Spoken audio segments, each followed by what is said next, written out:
My mother-in-law said it in front of everyone. Everyone saw. No one stepped in. That's when I realized I was on my own.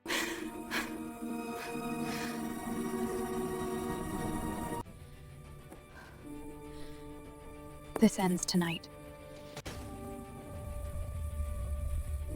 The glass slips from her hand. It doesn't shatter. It just tips, clink against the marble bar. The music is still playing 2 blocks away. So is the wedding. She's in a white dress alone, mascara running, a blank receipt sitting in front of her. Everyone in that bar knows exactly who she is. Short pause. What no one there realizes is that this isn't a breakdown. It's the beginning of something far more dangerous. Because the real line wasn't crossed when someone said too much. It was crossed when no one said anything at all. And silence has a cost. The room froze when the glass slipped from her hand. Not shattered, just tipped, a soft clink against the marble bar. People noticed. They always do.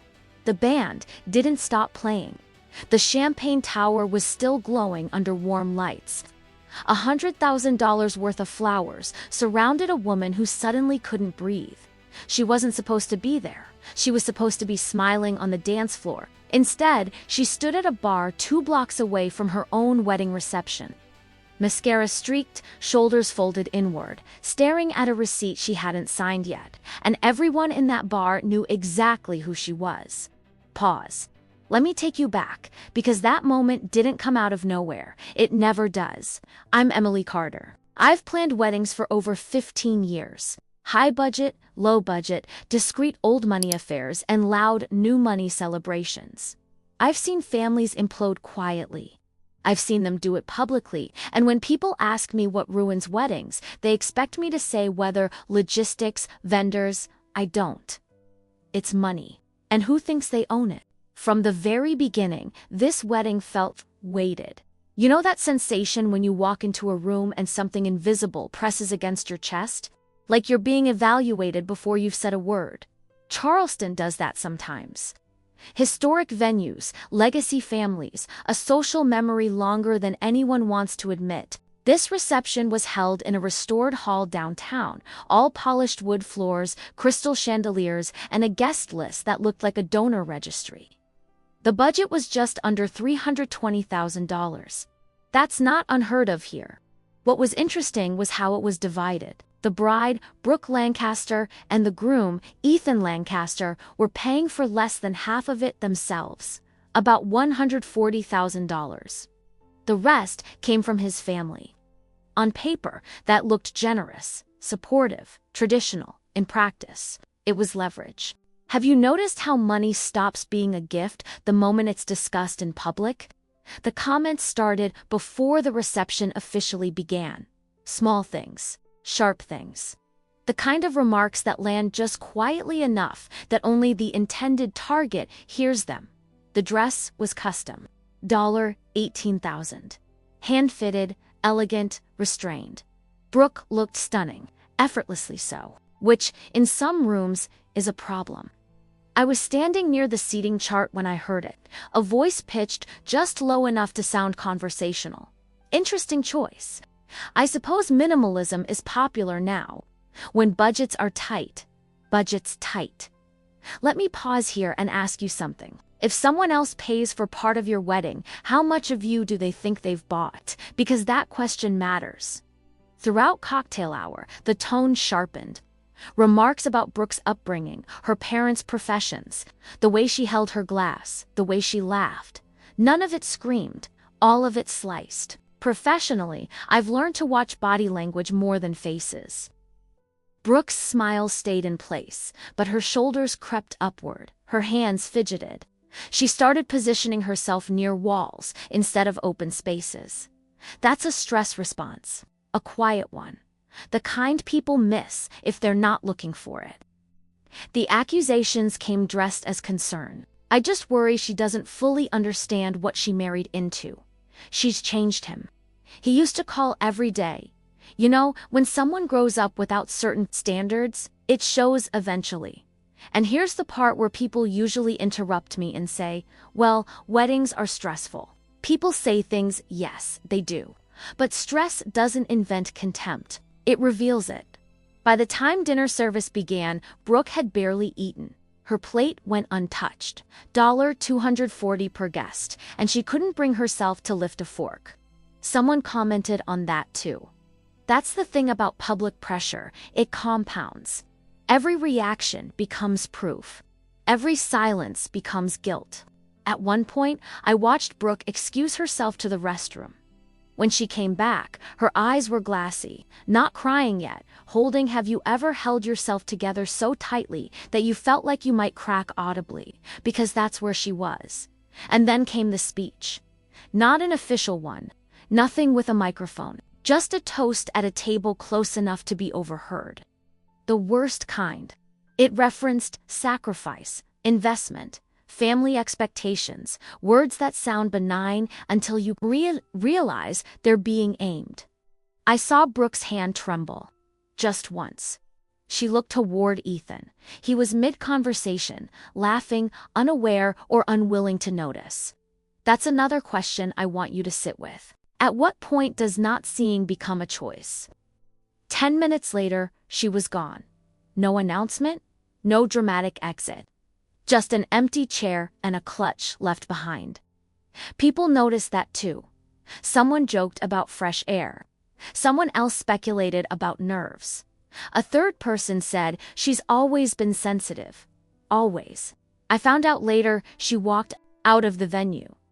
Down the street, past guests smoking and laughing. Past the valet stand where her name was printed on glossy cards. She didn't cry until she reached the bar. It wasn't planned. She didn't choose it. Her body just stopped cooperating. The bartender recognized her immediately. Everyone did. And this is where the humiliation sharpens. Because when a bride cries alone in a public bar during her own reception, it stops being private pain. It becomes spectacle. Phones stayed down, but eyes didn't. Whispers traveled faster than sympathy. She ordered something she didn't drink. The receipt sat there, blank. And she stared at it like it was evidence of something she couldn't quite articulate yet. Here's the professional observation most people don't like hearing. Weddings don't create power struggles. They expose existing ones under a spotlight. Everything that happened before this night mattered. Years of comments, subtle exclusions, financial reminders disguised as generosity. You don't crumble from one sentence. You crumble from accumulation. While Brooke sat there, the reception continued. The band played, plates were cleared. A cake that cost $12,000 waited to be cut. Do you know what it feels like to realize a room full of people is celebrating without you? Because that realization changes people. This is the moment most stories would rush Ed. They'd either send her back inside triumphant or let her disappear quietly. Neither happened. Instead, something else began to form. And this is where I want to slow down, because what happened next is the part people argue about. The part that divides opinion. The part where some listeners nod and others recoil. Because sitting at that bar, Brooke stopped crying. Not dramatically, not all at once. She inhaled, then again. She wiped her face, looked at the receipt, finally signed it. The drink cost $22, with tax. And that small, ordinary transaction grounded her. Money does that sometimes. It brings you back into your body. She checked her phone, messages, missed calls. Silence where there shouldn't have been silence. And she made a decision. Not a loud one, a precise one. She wasn't going to disappear. She wasn't going to beg, and she wasn't going to keep absorbing this quietly. She paid, stood up, smoothed her dress, and turned back toward the reception. Here's where I'll stop for now, because the woman who walked back into that hall was not the same one who walked out, and what she chose to do next forced everyone in that room to confront something they'd been politely avoiding for years. She didn't rush back. That's important. People imagine moments like this as impulsive, emotional, a woman storming in, fueled by tears and adrenaline. That's not what I saw. What I've learned to recognize after years in this industry was something far more dangerous. Clarity. Brooke stood outside that historic hall for almost 4 minutes. I know because I checked the timeline later, when everyone started rewriting the story in their heads. For minutes is an eternity when music is playing inside and you're technically still the bride. She didn't check her reflection in a mirror. She didn't rehearse a speech. She didn't text anyone for validation. She just stood there and listened. The muffled bass of the band through old brick walls, laughter cresting and falling, glassware clinking, a room full of people enjoying a party that was supposed to be about her without noticing her absence long enough to feel uncomfortable. Have you ever noticed how long it takes for a room to realize the wrong person is missing? That delay tells you everything you need to know about where you stand. When she walked back in, nothing stopped. No record scratch. No dramatic silence. That's another detail people romanticize. Real power shifts don't announce themselves. They slide in quietly and sit down. Brooke re-entered through the side corridor near the restrooms. She didn't go straight to Ethan. She didn't go to her table. She paused, and she watched. As a planner, this is the part where my brain switches into analysis mode whether I want it to or not. I read rooms for a living. I read who holds court, who defers, who's performing, who's waiting for permission. Carolyn Lancaster was holding court. She wasn't standing. She didn't need to. She sat surrounded by people leaning in, toward her, drinks angled protectively, bodies open, attention anchored. That posture matters. It's the posture of someone who expects to be listened to. Carolyn had funded a significant portion of this wedding, just over $180,000, spread across the venue fee, entertainment, and this is Keitha Open Bar. Money rarely shouts, it hums, constantly, in the background. And Caroline had been humming all night. Brooke clocked the dynamic instantly. You could see it in the way her jaw set. Not clenched, just aligned. Like something clicked into place. Here's the thing most people don't understand about long-term humiliation. It trains you. You learn patterns, timing, where the exits are. What happens if you push back gently versus not at all? You learn how cruelty escalates when it's never interrupted. Brooke had been learning for years, so she didn't confront immediately. Instead, she did something that made my stomach drop when I realized it later. She went to the bar. Not the bar where she cried, the bar inside the reception. She ordered champagne, not a cocktail, not water, champagne. That choice alone shifted the room in ways most people wouldn't consciously articulate but absolutely felt. The bride ordering champagne signals celebration, not collapse. She paid for it herself. Yes, during her own reception, yes, while the bar was technically open. She paid anyway. That receipt mattered more than anyone knew at the time. As she stood there, guests began noticing her again. Double takes, relief, curiosity. And this is where the social math starts. People don't want scenes. They want narratives that resolve cleanly. A bride disappearing makes people uneasy. A bride reappearing, composed, resets their comfort. For a moment, everyone relaxed. And that's when Brooke moved. Hill approached her table calmly, picked up her clutch, straightened a place card that didn't need straightening. Still no confrontation. This is where I want to ask you something, and I want you to be honest with yourself. If you've been mistreated publicly, do you believe dignity looks like silence or precision? Because those are not the same thing. Brooke didn't raise her voice. She didn't demand attention. She waited until Caroline spoke again. It happened near the desert display. A comment, delivered lightly, about gratitude and knowing one's place in a family. The phrase, knowing one's place, is never accidental. That's when Brooke turned. She didn't step forward aggressively. She didn't point. She positioned herself so that she could be seen without performing. And she spoke, not loudly, clearly enough. She didn't accuse. She didn't insult. She didn't cry. She stated. She stated that comments about her upbringing, her character, and her worth had been made repeatedly, publicly, and deliberately. She stated that they had continued despite clear discomfort. She stated that this was not stress, not misunderstanding, not humor. She stated that it was control. You could feel the room recalibrate. People stiffened. Drinks paused mid-air. Conversations stalled without anyone formally stopping them. Here's a professional truth. Rooms don't turn silent because someone yells, they turn silent because someone says something undeniable. Brooke went on. She acknowledged the financial contribution, explicitly, calmly, numbers and all. She thanked Caroline for the $180,000, for the venue, for the band, for the bar everyone was enjoying. And then she did something I've only seen a handful of times in my career. She reframed it. She said that contribution had been used, intentionally or not, as permission to humiliate her publicly. That generosity had been weaponized. That money had been treated like ownership. No yelling, no shaking, just articulation. People shifted. This was no longer family drama. This was a power analysis happening in real time. Brooke didn't ask for an apology. She set a condition. She said the marriage would continue only if her dignity was non-negotiable. Immediately, publicly, without negotiation.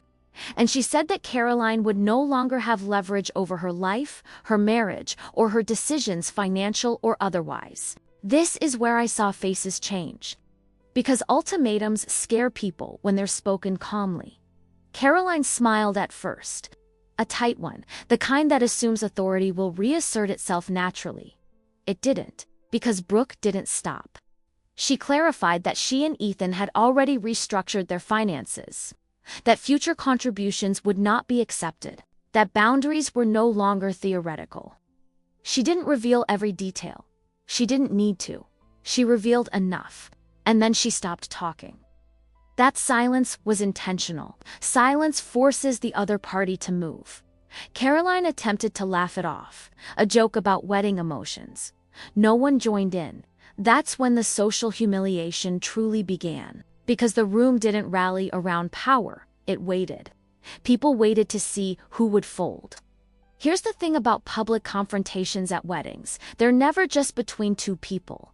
They're auditions. Everyone is subconsciously choosing which story they'll tell later. Brooke had just given them a better one. Ethan finally stepped in. Awkward, uncertain, too late to lead, too early to disappear. And that moment, that hesitation, is something we need to talk about next. Because what happens when the person caught in the middle realizes neutrality is no longer an option? That's where marriages are actually tested. He didn't answer right away, and that pause, that fraction of a second stretched too long, told the room more than any speech ever could. I've seen this moment before, too many times. The groom caught between loyalty and comfort. Between confrontation and the fantasy that if he stays quiet long enough, the tension will dissolve on its own. It never does. Ethan stood there, shoulders slightly rounded, mouth half open, like he was still deciding which version of himself he wanted to be seen. As son, husband, peacemaker, beneficiary, and in that hesitation, Caroline's authority flickered, not vanished, not yet, but wavered. Let me tell you something uncomfortable. Silence is not neutral. Silence is alignment with whoever already holds power. And Brooke knew that. She didn't look at Ethan with anger. That's what made it devastating. She looked at him with clarity, the kind that doesn't beg, doesn't threaten, doesn't soften itself to be digestible. She waited. That wait was deliberate. A quiet dare. I remember feeling my own chest tighten. Professionally, I was still standing near the edge of the room, but emotionally, I was right there with her. Because I've watched women do everything right, communicate, compromise, endure, only to realize the man beside them thought endurance was infinite. Ethan finally spoke, softly, carefully, words chosen to smooth, not to stand.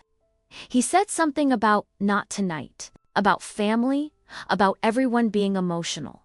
If you've ever heard those phrases used on you, you already know how they land. They don't calm, they minimize. And Brooke didn't interrupt him, she let him finish. That's another thing people misunderstand about strength. It doesn't rush to correct it, allows the mistake to fully reveal itself. Then she responded, not to Caroline, to Ethan. She said calmly, audibly, that this wasn't about tonight. That tonight was simply the first time the pattern had an audience large enough that pretending became impossible. You could feel people lean in, not physically, psychologically, because now the story had shifted again. This wasn't a difficult mother. This was a question about partnership. She asked him, and yes, asked, not accused, whether he believed respect was optional when money was involved. Whether silence was his solution or his choice. That question hung in the air like humidity. I saw Ethan swallow. Here's where many listeners split. I know it. I see it in the comments every time a story like this surfaces. Some people say he was overwhelmed. Others say he was conditioned. Others still say he should have stepped in years ago. All of those can be true. But here's the professional observation I won't soften. A marriage cannot survive if one partner keeps hoping the other will absorb the damage quietly. And Brooke made that boundary audible. She said she would not be the buffer anymore. Not socially, not emotionally, not financially. And then this is where the room truly shifted. She did something unexpected. She acknowledged the guests. Not apologizing, not explaining, acknowledging. She said she was aware this was uncomfortable to witness, that no one came expecting tension, that celebrations are supposed to be light. Then she said something that made several people visibly straighten. She said discomfort doesn't belong exclusively to the person being harmed. And suddenly, everyone understood they had been participating. Not actively, comfortably. I felt a surge of something I don't usually allow myself during work. Pride, because Brooke wasn't burning the room down, she was turning the lights on. Caroline attempted to reclaim control, a sharp inhale, a comment about private matters, about respect. That word always shows up late, once power feels threatened. Brooke didn't respond immediately. She looked around the room, and here's where the metaphor matters. Imagine a chessboard mid-game, pieces scattered, no clear winner yet. One player realizes the other has been relying on intimidation, not strategy, and suddenly the game changes. Brooke said that respect cannot be demanded from below, that if respect required her silence, it wasn't respect, it was submission. You could feel the fracture. Some guests nodded. Others looked away. A few checked their phones, suddenly desperate for escape. That's the social consequence no one prepares for. When truth is spoken clearly, neutrality becomes exhausting. Ethan finally chose a side. Not loudly, not heroically, but publicly, he said, and I'll never forget the way his voice wavered on the last word, that Brooke was right, that things had gone too far. That this wasn't how he wanted his marriage to begin. That sentence cost him more than he knew in that moment. Caroline's face changed. Not anger, calculation. And that's when I knew, truly knew, that the real conflict hadn't peaked yet. Because women like Caroline don't collapse when confronted. They retreat, they regroup, they wait. But the room had already moved. People started shifting seats. Conversations resumed in altered tones. The invisible hierarchy had cracked. And Brooke stood there, no longer isolated. I want you to pause with me here. If you were in that room, would you have spoken sooner? Would you have stayed silent? Or would you, like many, tell yourself it wasn't your place? That question is why this story doesn't let go. Because this wasn't just a wedding moment, it was a social mirror. And the reflection wasn't flattering. What came next wasn't louder. It was colder. And money, the thing everyone thought guaranteed control, was about to lose its grip in a way Caroline never anticipated. The room didn't explode. That's what makes what happened next so unsettling. No shouting, no dramatic exits, no plates smashed or music cut short. Instead, the atmosphere changed temperature. If you've ever walked into a space where an argument just ended, you know what I mean. The air feels denser. Conversations don't stop, but they lose their ease. Laughter resumes, but it's thinner, controlled. That's what settled over the reception, and this is where money started to fail. Carolyn stayed seated, posture still immaculate, spine straight, chin lifted on the surface. She looked composed, untouched. But composition is not control. Control is influence, and influence had begun to slip. Guests didn't rush to her side the way they had earlier. They didn't seek her gaze for approval before speaking. They didn't angle their bodies toward her anymore. They dispersed. Small groups formed that didn't include her. That might sound insignificant if you've never been inside spaces like this. But in legacy-heavy social environments, especially places like Charleston, dispersion is punishment. It's subtle, polite, devastating.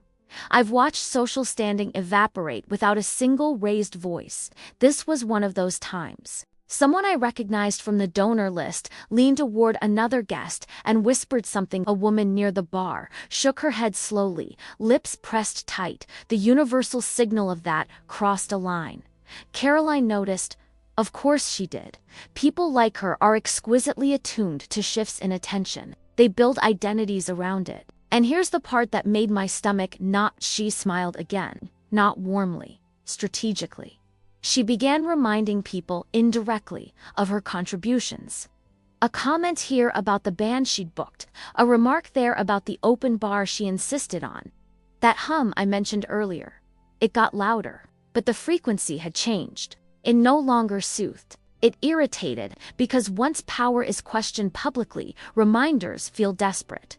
Brooke stayed where she was. She didn't gloat, she didn't circulate, she didn't perform relief. She simply existed, fully present, unshrinking. That alone was disruptive.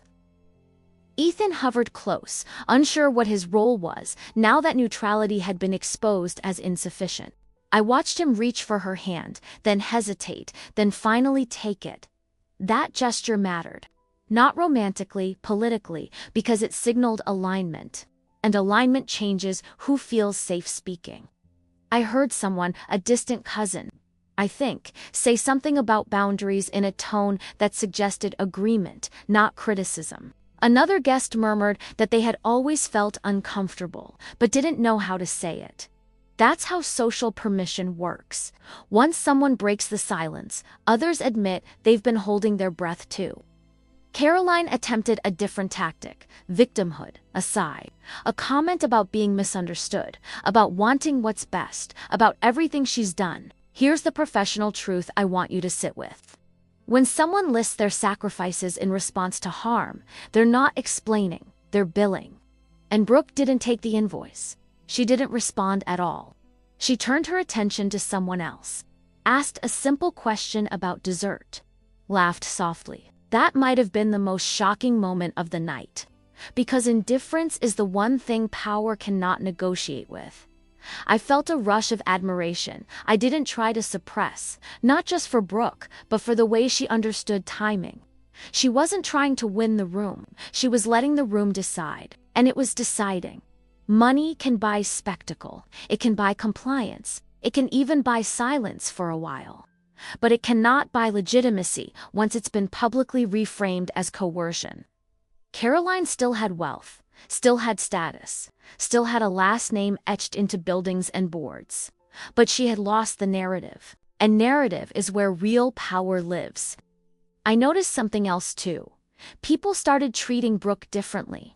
Not with pity, not with exaggerated kindness, with respect. They asked her questions directly instead of rooting them through Ethan. They looked at her when speaking. They waited for her response. That shift, that's irreversible. Once a woman is seen standing inside her authority, she cannot be unseen.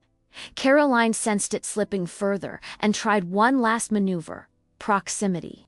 She stood, moved closer, lowered her voice. Private containment. Brooke didn't step back.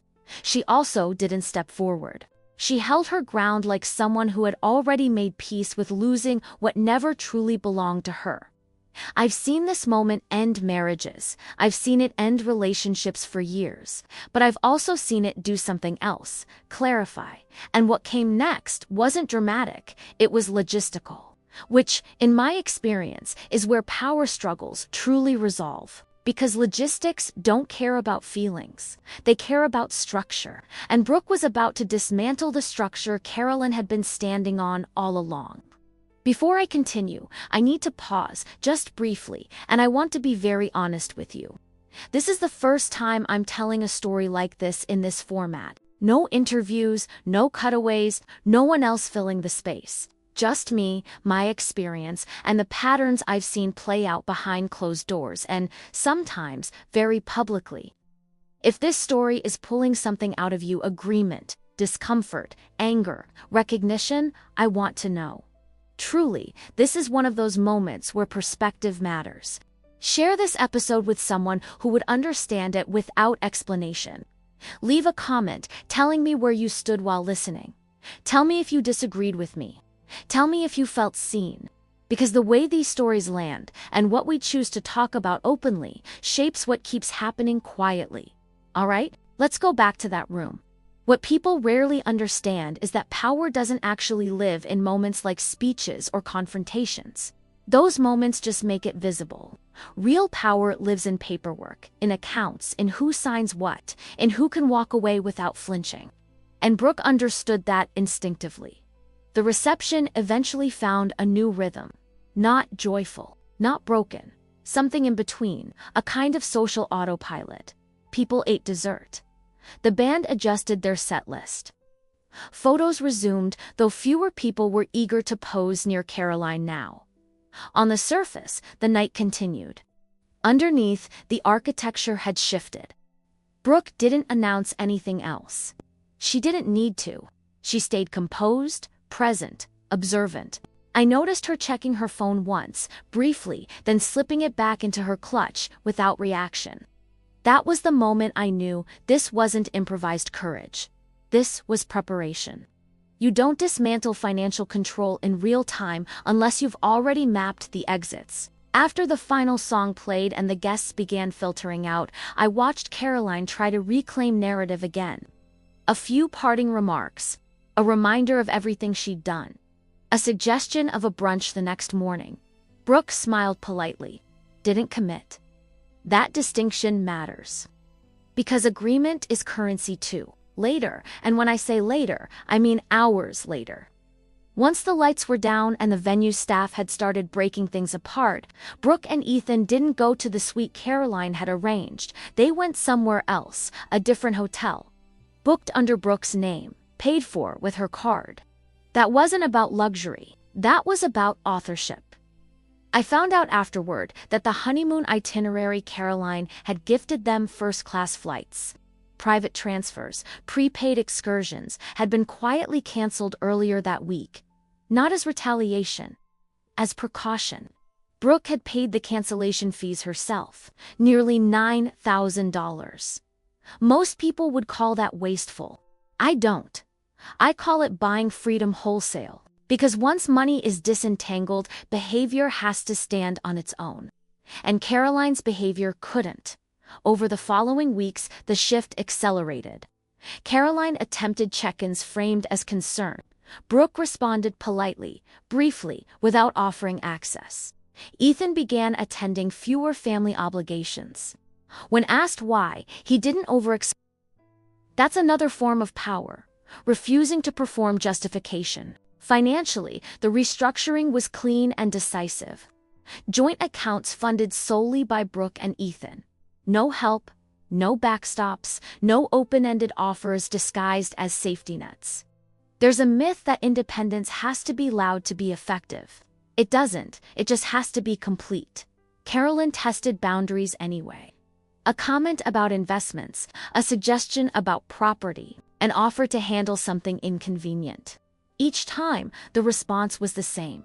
No, not aggressive, not defensive. Final. And something fascinating happened.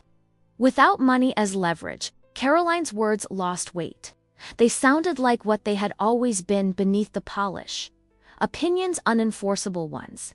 I've seen families survive this transition. I've also seen them fracture permanently. What determines the outcome isn't reconciliation. It's acceptance.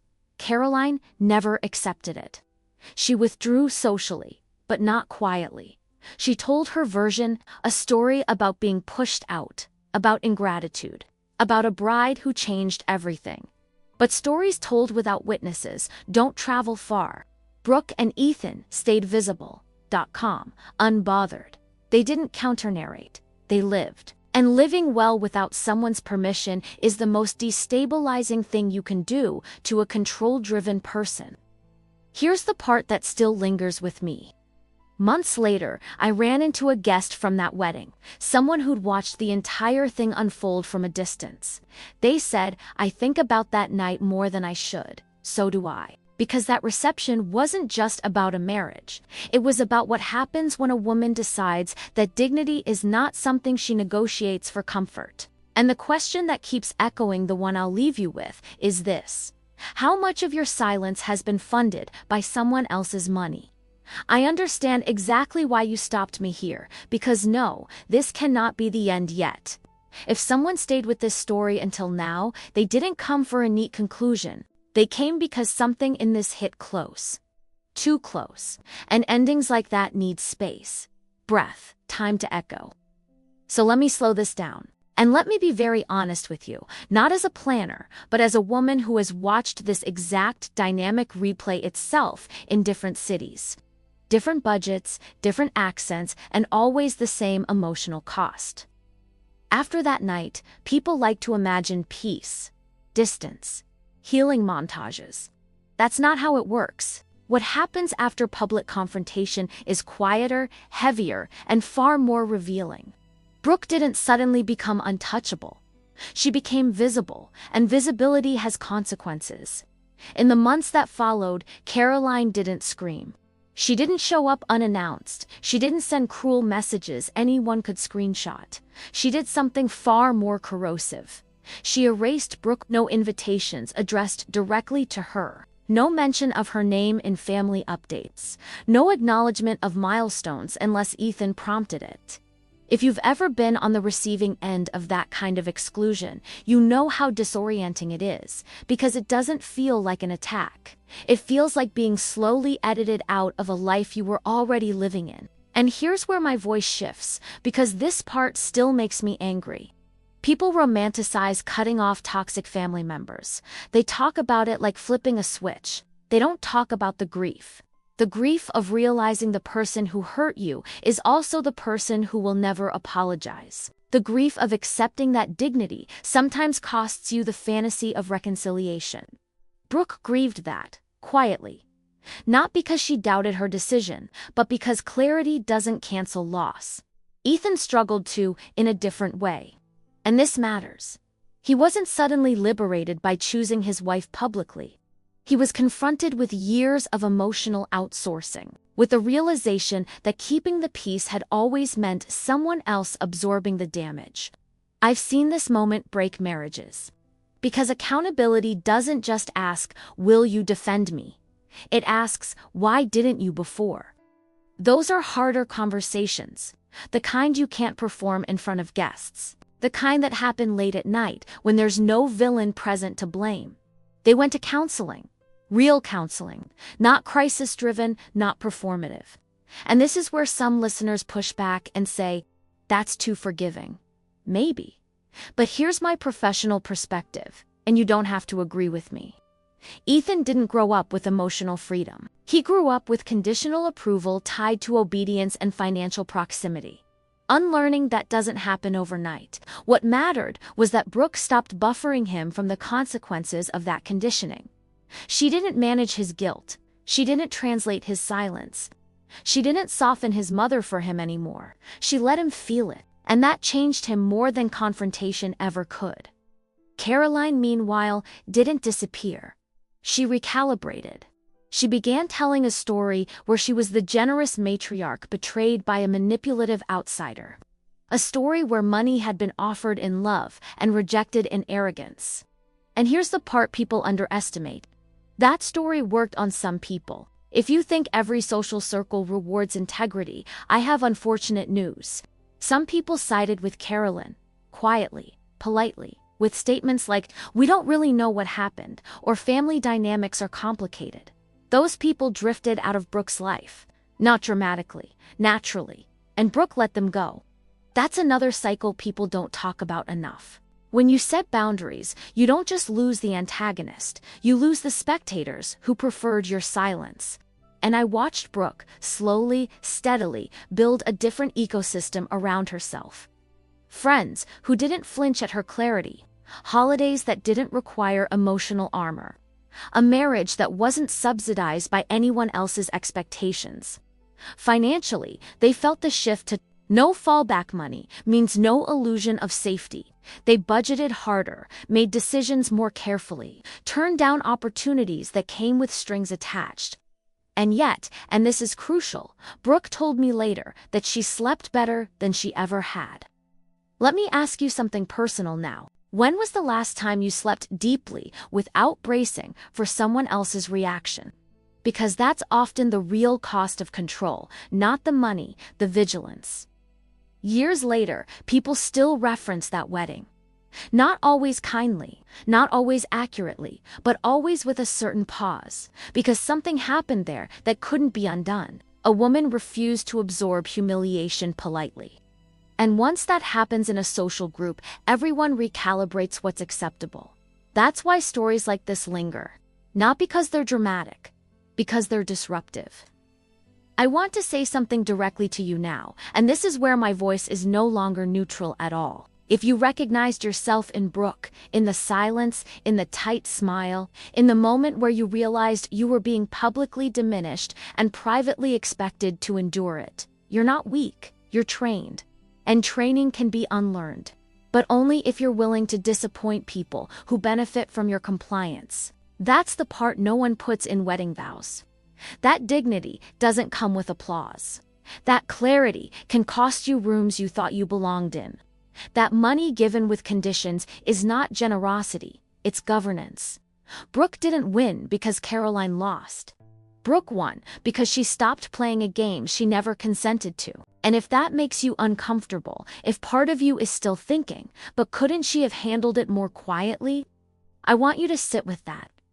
Ask yourself who benefits when harm stays quiet. Because silence is never neutral, it just hides the invoice. And the last thing I'll leave you with, no lesson, no bow. Just a thought that doesn't resolve easily, is this. If dignity had a price tag, who has been paying it for you? I want to end this the same way it began, not with noise, with stillness. Because if you stayed with me until here, it's not because you wanted drama.